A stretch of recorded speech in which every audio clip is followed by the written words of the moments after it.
vídeo passado eu falei sobre dores crônicas, eu falei sobre fadiga, e aí aconteceu o quê? Eu atrasei esse vídeo porque eu estava com dor e fadiga. Oi gente, o meu nome é Dagny Mas e esse aqui é o Sonhar Literário.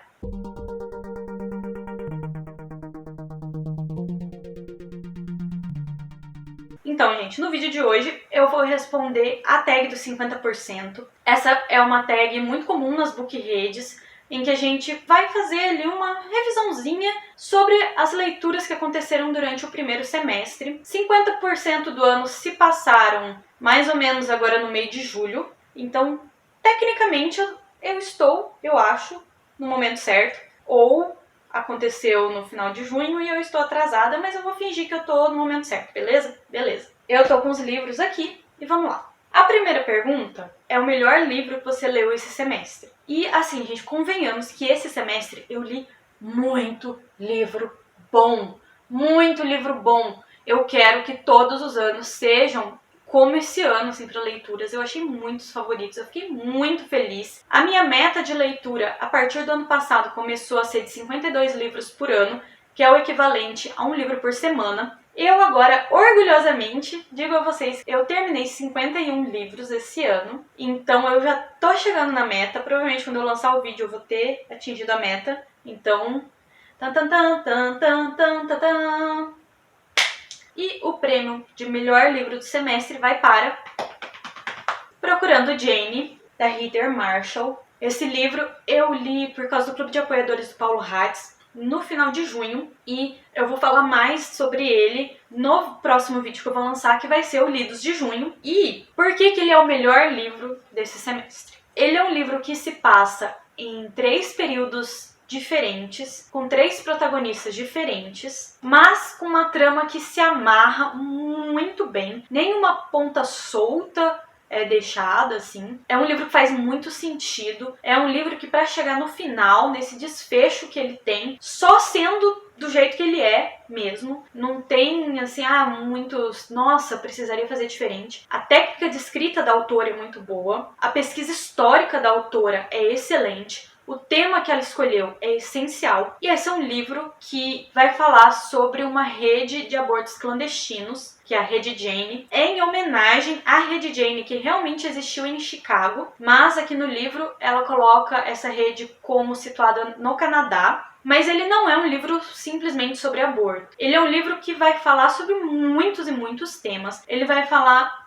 sobre mulheres, sobre o sofrimento das mulheres na sociedade. Ele vai falar sobre machismo, ele vai falar sobre mulheres que apoiam mulheres, mulheres que lutam pelos direitos das mulheres. E aí, dentro disso, sim, está o direito ao aborto, está o direito de decidir sobre o seu próprio corpo e está o direito de você ter um filho no momento certo, no momento em que você decide que aquela criança é uma criança desejada, uma criança que vai ser amada, e não uma criança que simplesmente vai nascer porque a mulher não tem outra opção. Ou é isso, ou ela morre no aborto clandestino. E então, aqui vai ser apresentada essa rede que faz abortos seguros para as mulheres. E o livro também aborda vários temas de família, sobre maternidade, sobre algumas complicações, às vezes, no relacionamento dentro da família, especialmente relacionamentos de mãe e filha. E, enfim, nossa, é um livro fantástico. Eu amei muito. Óbvio que eu amei muito, né? Se eu tô dando pra ele o prêmio de melhor livro do semestre, eu tenho que ter achado muito bom. É um livro que eu li durante um período muito cansativo, porque eu agora, no final de junho, tava entregando uma pesquisa de um projeto de extensão, então eu tava varando muitas madrugadas pra poder fazer pesquisa, assim, tomando cafeína, e inclusive foi isso que me deu a fadiga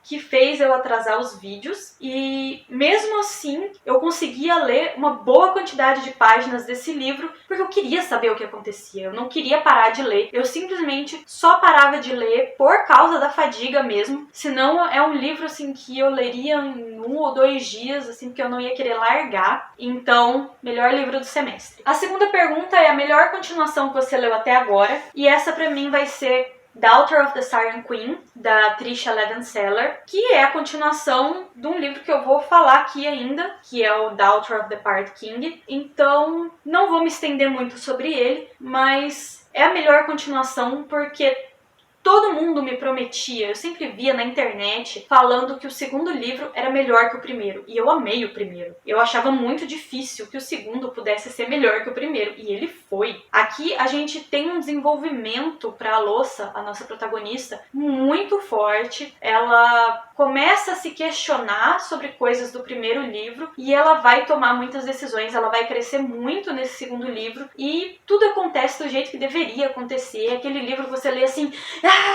alucinado, então melhor continuação do semestre. A terceira pergunta é algum lançamento do primeiro semestre que você ainda não leu, mas quer muito. E esse pra mim vai ser Emily Wilde's Encyclopedia of Fairies. Eu tenho já esse livro na versão física, mas eu esqueci na casa dos meus pais. Oi, tudo bem? E então vai ter que ficar aqui a imagenzinha pra vocês. Esse livro eu já coloquei ele na minha lista pra ser lido agora na MLI, que é a Maratona Literária de Inverno, que está sendo feita pelo GF. Então, se eu não ler semana que vem, que é a última semana da maratona, eu vou ler assim que acabar a maratona, mas esse livro vai ser lido agora, porque eu tô muito ansiosa. Ele vai retratar essa protagonista, que é Emily Wilde, que ela é uma acadêmica, mais ou menos, acho que nos anos 30, 40, alguma coisa assim. É uma ficção histórica fantástica em que ela pesquisa sobre folclore, mais especificamente as fadas do folclore escandinavo. Então a gente vai ter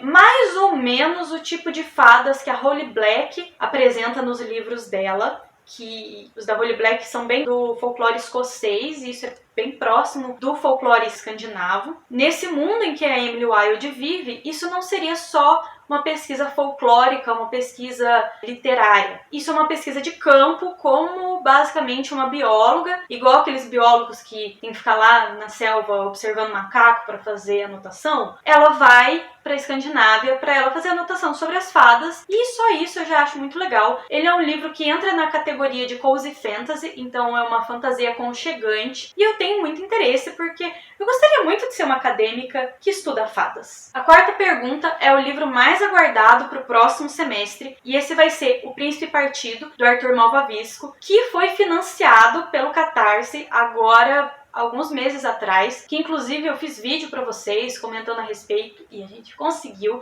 Essa campanha foi financiada e vem aí. Nossa, eu tô muito doida para ver a continuação dessa história, principalmente para ver o Andras chutando bundas agora que ele sabe do que ele é capaz. Pra ele aprender a lidar com tudo que ele é e com tudo que ele pode ser e chutar bundas. É só isso que eu quero. A quinta pergunta é o livro que mais me decepcionou esse ano. Eu quero frisar que decepcionar vem de. Eu tinha muitas expectativas para esse livro e elas não foram alcançadas. E para essa categoria a gente tem mais um oferecimento do Clube de Leitura do Paulo Hatz, que é A Natureza da Mordida, da Carla Madeira. Nessa edição linda, maravilhosa, que tem esse corte todo azul, lindo, maravilhoso. Eu tava muito ansiosa para ler esse livro. Eu comprei ele pouco depois do lançamento, que eu consegui um cupom de desconto, e não gostei. Quando eu li Tudo é Rio, da mesma autora, eu gostei, e esse livro me fez duvidar da minha experiência com Tudo é Rio. Cheguei a ficar em dúvida se Tudo é Rio é tudo isso mesmo que quem gosta fala e que a minha experiência foi, ou se eu só tava na hype porque eu li no avião indo pra Bienal e a minha empolgação fez o livro ser bom. De tanto que eu me decepcionei com esse livro. Uma das grandes coisas que eu gostei no outro livro que eu li da autora e que me deu expectativas pra esse, é que a Carla faz frases muito floreadas e muito bonitas e reflexivas e coisas assim. E nesse livro todas as frases que tinham que checavam todos esses itens eram citações. Eu acho que ela usou muito bem citações de vários autores aqui, faz muito sentido na personagem que ela constrói, que essa personagem, como tá sofrendo com, acho que um Alzheimer ou alguma doença do tipo, ela vai se esquecendo sobre si mesma, mas ela lembra muito sobre as coisas que ela consumiu, principalmente os livros que ela leu, mas algumas músicas também. Mas, apesar disso, o livro tem 3 partes, e a segunda parte, nossa, era imensa e não acabava nunca. Eu queria muito saber qual era a fofoca e eu me decepcionei. E, assim, na verdade, o motivo da minha decepção é spoiler, se eu contar. Mas eu fiquei muito decepcionada. Eu achei o motivo, assim, completamente idiota pra uma das coisas. O outro eu achei completamente também um surto, assim, que eu acho que a autora fez só pra causar polêmica, e como a personagem lida com isso, eu fiquei assim, não achei polêmico, só achei idiota. Eu fiquei assim, menina, é só uma mal agradecida, você é meio burra, né? E em relação à própria escrita da autora mesmo, eu achei que a técnica de escrita dela não foi boa, que ela usou o recurso do absurdo aqui pra tentar chocar as pessoas em relação a algumas mortes. E pra mim o recurso do absurdo só tornou as mortes meio cômicas ao invés de trágicas. Então eu achei que o recurso não foi bem usado. E porque esse recurso não foi bem usado, nas 2 vezes que ela tentou usar, a terceira morte que acontece no livro, que pra mim era pra ser a coisa mais triste, assim, também perdeu totalmente o impacto. Então é um livro assim que, olha, eu só terminei porque ia ter uma discussão em grupo e eu queria poder comentar o livro inteiro. E eu tive que intercalar esse livro com outro livro para não me dar ressaca, porque eu realmente não curti. E aí, o livro que mais me surpreendeu esse ano, que é a nossa 6ª pergunta, foi A Cidade do Sol, do Khaled Hosseini. E aí, assim, que me surpreendeu, quer dizer que eu tinha algumas expectativas e o livro foi muito mais que as expectativas. Esse livro eu também li para o clube de leitura dos apoiadores do Paulo Hatz. Eu gosto muito de ler livros em leituras coletivas assim, porque faz eu sair um pouco da zona de conforto. O do Paulo Hatz, por exemplo, me ofereceu melhores leituras e também piores leituras. A minha expectativa para esse livro era que ele fosse ser triste e só triste. Eu achei que ele ia ser aqueles livros assim, tem a tristeza, mas eu não achei que ele fosse me impactar tanto. E eu me surpreendi muito porque ele é sim um livro triste, mas ele é um livro muito mais do que isso, sabe? Ele é um livro que vai te deixar muito mais com raiva e chocado e com vontade de lutar pelos direitos das mulheres e de lutar contra a opressão religiosa e de virar um carro e pôr fogo em coisas e fazer uma revolução, do que realmente ficar só triste. Ele é mais triste por saber que é um romance histórico, então que ele é baseado em algumas coisas que realmente aconteceram no Afeganistão e que continuam acontecendo porque o Talibã voltou ao poder há pouco tempo, então que principalmente mulheres e meninas e crianças passaram a passar de novo por esse tipo de repressão e pelos problemas de guerra e etc. Mas ele é um livro com muito mais conteúdo do que eu esperava. Uma curiosidade é que, quando eu era criança/adolescente, eu lembro da minha mãe lendo muitos livros que abordavam mais ou menos esse tipo de assunto de Talibã, de mulheres no Oriente Médio, e eu olhava assim, até meio encantada, pensando, nossa, isso que é uma coisa assim tão de adulto, e agora aqui estou eu, lendo exatamente esse tipo de livro. Cheguei na vida adulta. A 7ª pergunta é novo autor favorito, e aí, para essa pergunta pode ser um autor que lançou o seu primeiro livro nesse semestre, ou que você conheceu recentemente. E aí eu vou voltar de novo para minha eu adolescente, que tá vibrando assim por causa disso. Eu sempre gostei muito de filosofia, sociologia, história, mas eu por muito tempo lia, vamos dizer assim, em terceira mão, falando de alguns autores. Então era alguém escrevendo sobre Sartre, alguém escrevendo sobre Nietzsche, alguém escrevendo sobre a minha nova autora favorita, Simone de Beauvoir, que eu tô muito feliz de finalmente ter lido uma obra dela e de ela ter sim entrado pro meu hall de favoritos. Eu não sabia que a Simone escrevia não só textos de filosofia, né, no caso não ficção, ensaios e coisas assim, mas que ela também escrevia ficção para ela abordar essas questões de existencialismo e de feminismo na ficção também. Se eu soubesse disso, eu já teria lido há muitos e muitos anos. Eu peguei para ler A Mulher Desiludida esse ano, que é um livro que conta com 2 novelas e um conto, todas elas independentes entre si, retratando diferentes situações de machismo e de saúde mental de mulheres. Eu achava que era um livro de não ficção. Aí eu comecei a ler e eu fiquei, nossa, não é? Legal! Então, agora eu já comecei a ir atrás de outros livros da autora. Eu pretendo continuar lendo mais a ficção dela, porque, nossa, deu pra ver assim que ela é fantástica. A forma de escrita dela é muito boa. Dá pra ver que ela consegue entrar bem na cabeça dos personagens para poder retratar no caso, personagens, dá pra ver que ela tem ali um pensamento obsessivo compulsivo. outra das personagens a gente vê decaindo numa espiral de depressão e a gente consegue ver os padrões de pensamento e esses padrões mudando e piorando e se acelerando, coisas assim. Nossa, eu achei muito bom. E aí depois que eu leio as ficções, aí eu passo para não ficção, que é um pouco mais complicado. A 8ª pergunta, a sua quedinha para um personagem fictício mais recente. E o mais recente, vocês sabem, que é o Malakai Kored, de Pimenta e Mel, da Bolu Babalola. Eu tenho um pouco de dificuldade com o nome dessa mulher. Que, assim, o Malakai é tão perfeito que eu lia e eu pensava, falava comigo mesma, gente, não é possível esse homem ser real. E aí depois que eu fechava o livro, passava um tempo e eu falava, não, peraí, mas ele não é real mesmo. Ele é um personagem de um livro. Nossa, eu fiquei completamente apaixonada. Homens, sejam como Malakai. Aqui a gente tem a história de... Eles não são exatamente rivais acadêmicos, mas tem ali uma certa rivalidade entre os dois protagonistas, que é a Kiki e o Malakai. A Kiki, ela estuda jornalismo e ela tem um programa na rádio, na qual, além dela tocar músicas, ela também dá conselhos para as mulheres ali da comunidade negra da universidade dela. E o Malakai, ele vem transferido de outra universidade para estudar cinema e ele já chega ali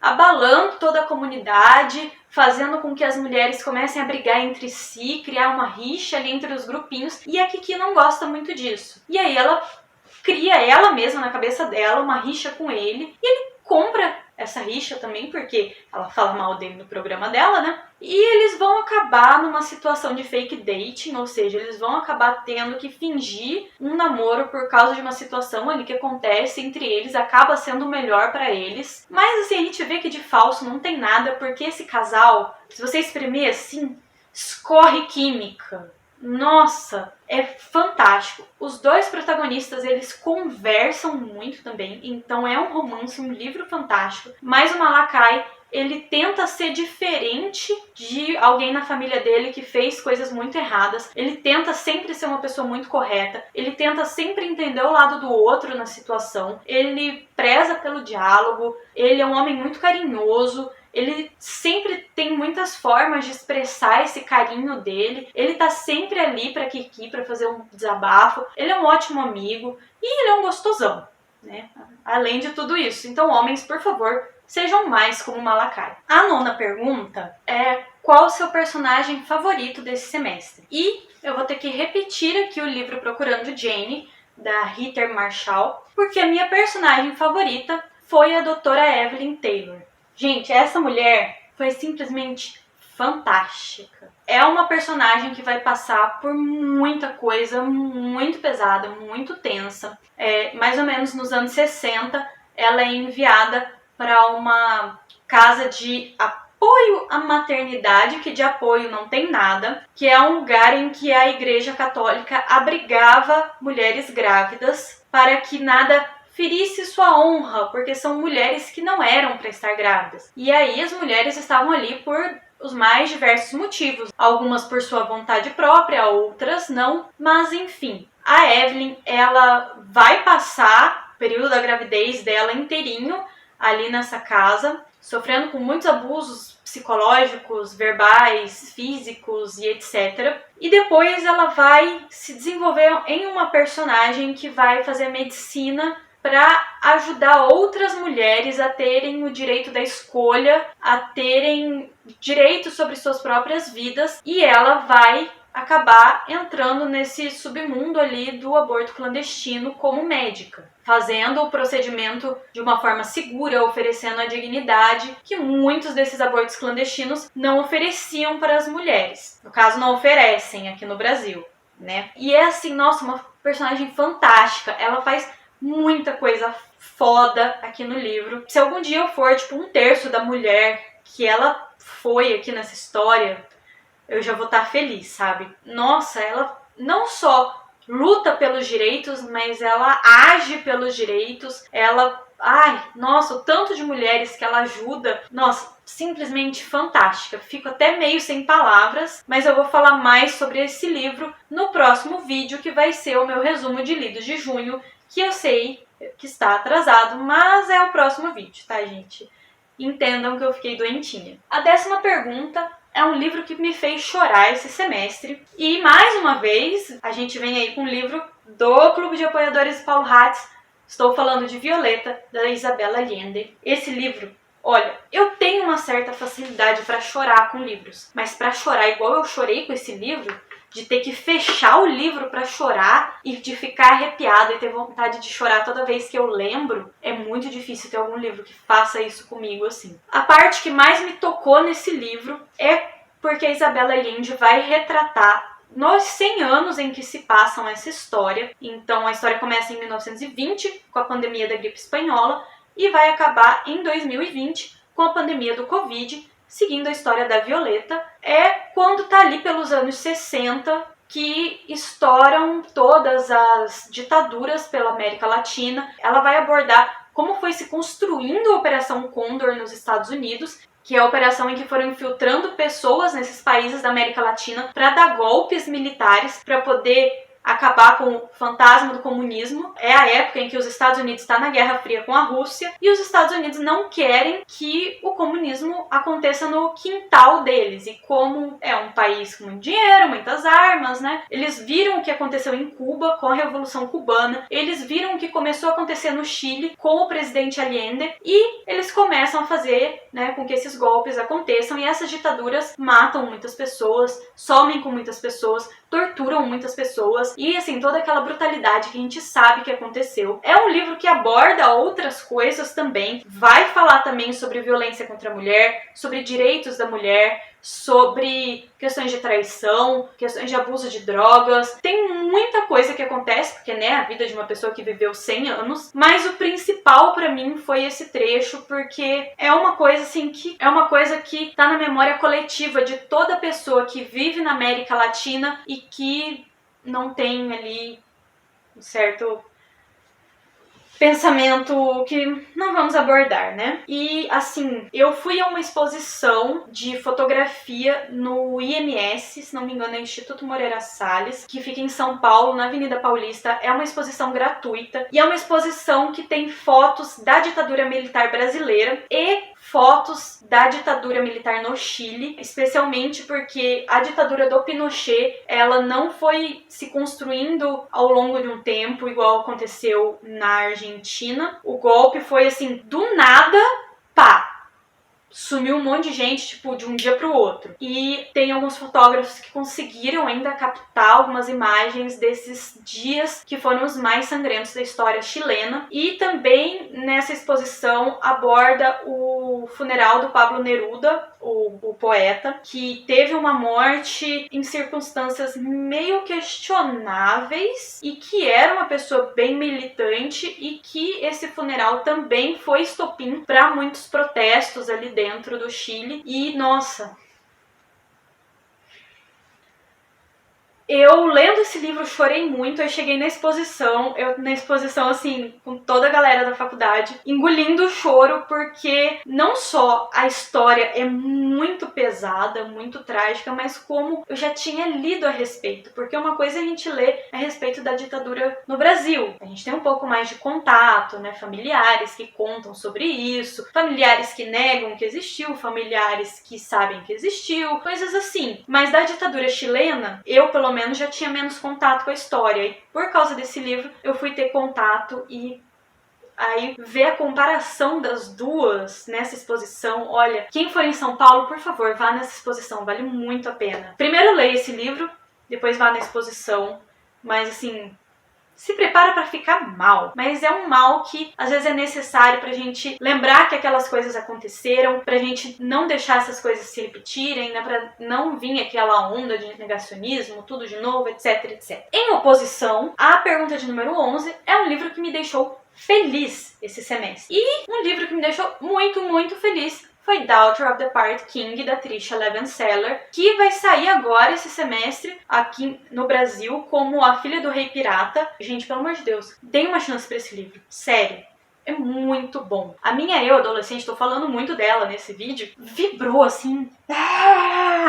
Porque eu vivi na minha adolescência a febre do do Piratas do Caribe. Eu cheguei até a ler alguns livros sobre piratas, eu li um livro sobre Cristóvão Colombo e a Frota Templária Perdida, tipo, aos 13 anos de idade. Eu li alguns livros de vampiratas, eu li os livros do Jovem Jack Sparrow, mas nenhum desses livros tinha uma protagonista feminina, que era tudo o que eu queria. Eu queria ser a pirata, eu queria ser como Elizabeth Swann. E aí aqui, lendo A Louça, eu pude, assim, me sentir um pouquinho mais, assim, fora que ainda é uma fantasia. Então eu podia ser uma Elizabeth Swann com poderes na minha cabeça, né? Porque eu não era a protagonista aqui que é. Mas deixa eu me projetar aqui. Então aqui a gente vai ter, né, essa protagonista que é filha do rei pirata, é uma pirata muito foda. E aí a gente vai ter aqui também um leve romancinho ali, um Enemies to Lovers, um Inimigos para Amantes, com uma boa química também, que demora um pouquinho. É aquilo que a gente chama de slow burn? Sim. Né? Ele é um romance de queima lenta, mas porque é um livro jovem adulto, a protagonista é jovem e a protagonista é muito foda. E ela precisava ter defeitos porque ela precisava ter coisas para se desenvolver. E essas coisas são, no caso, a inteligência emocional dela, que a gente vê que no primeiro livro ela não tem nem um pouquinho. E no segundo livro a gente vê ela já desenvolvendo e trabalhando em cima disso. Então é um ótimo arco de personagem. Nossa, fiquei muito feliz e me deixou duplamente feliz porque depois de eu ter recomendado esse livro aqui no canal, uma inscrita que é amiga do Twitter, a Amanda, leu esse livro e conseguiu sair de uma ressaca com ele, então fiquei também feliz que, nossa, acertei uma recomendação.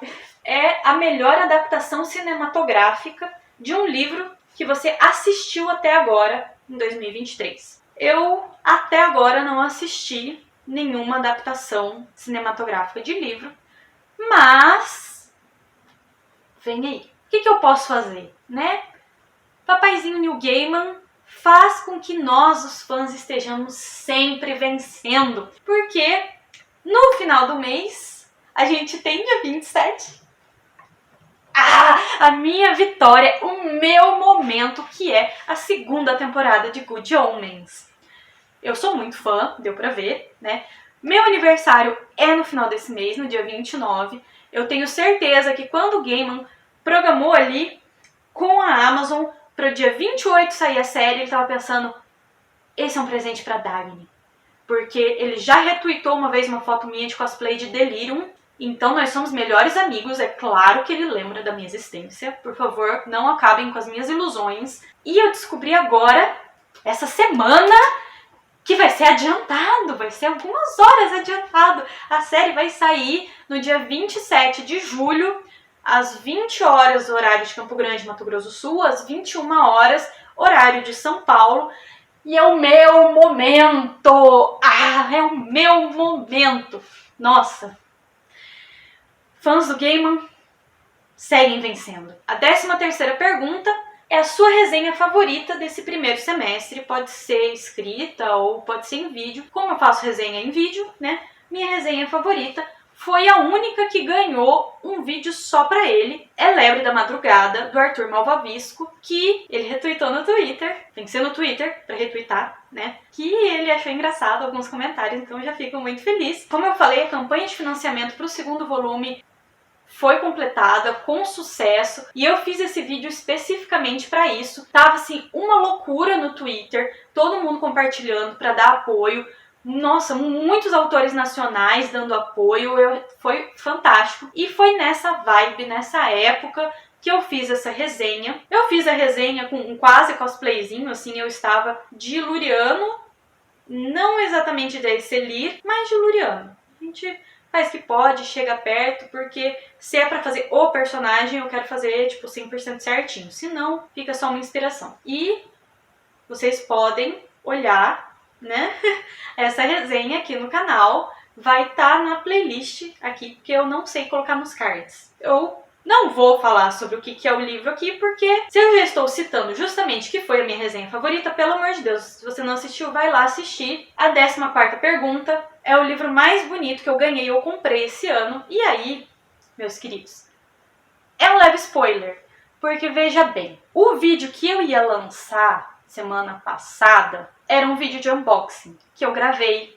que eu já editei, mas que ficou muito grande, e aí eu tive que cortar em 2. E aí, como eu já tinha perdido o timing, porque era um vídeo das minhas compras da Book Friday, e agora já teve até Prime Day, eu guardei o vídeo e eu vou mostrar ele pra vocês enquanto eu estiver viajando no mês que vem.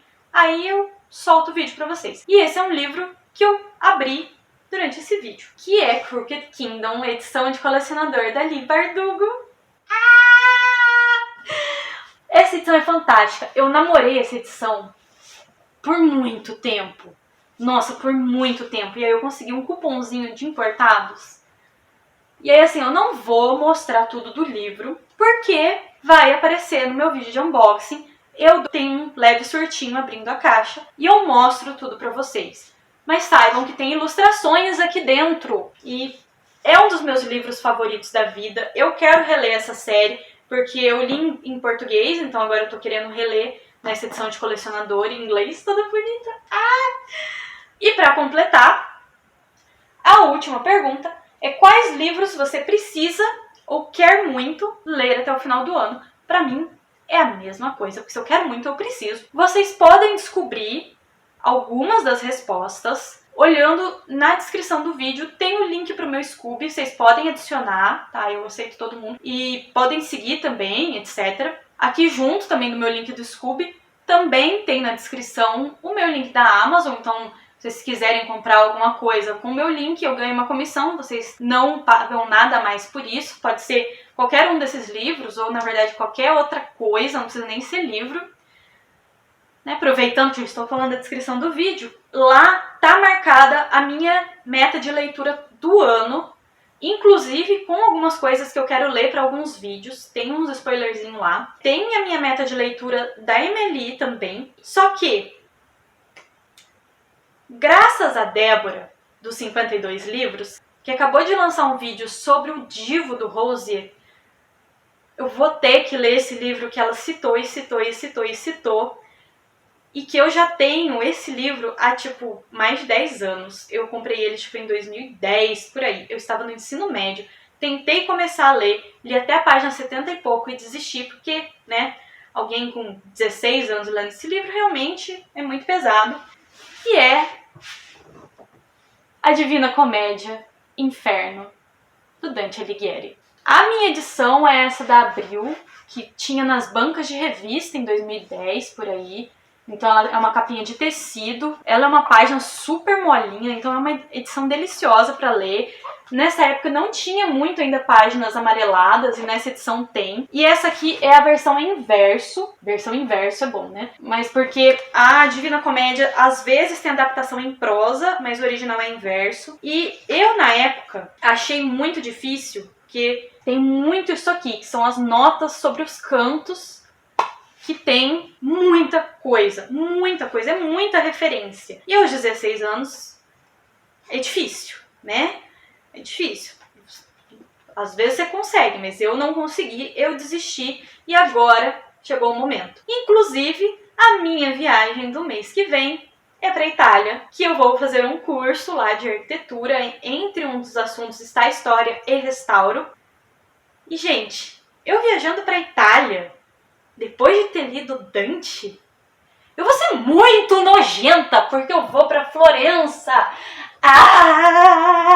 Nossa, eu vou ver tanta referência às esculturas e puro suco do surto. Então, obrigada, Débora, por praticamente me obrigar a ler esse livro. Eu vi o vídeo dela ontem de madrugada e não consegui tirar isso da cabeça. Então é isso. Muito obrigada pela atenção e por ficarem aqui acompanhando os meus surtos. Se vocês gostaram desse vídeo, deixa um like, se inscreve no canal e, por favor, ativem o sininho para notificações, porque, como deu para perceber, eu não posto com regularidade, porque, né, tenho problemas com fadiga, tenho problemas com dores crônicas e nem sempre eu consigo fazer um vídeo por semana. Às vezes eu consigo até gravar e o vídeo fica lá mofando no meu computador até eu ter energia e conseguir fazer as edições, porque eu faço tudo aqui sozinha, né? É um canal pequeno. E aí é isso. Obrigada pela atenção e até a próxima. Tchau, tchau!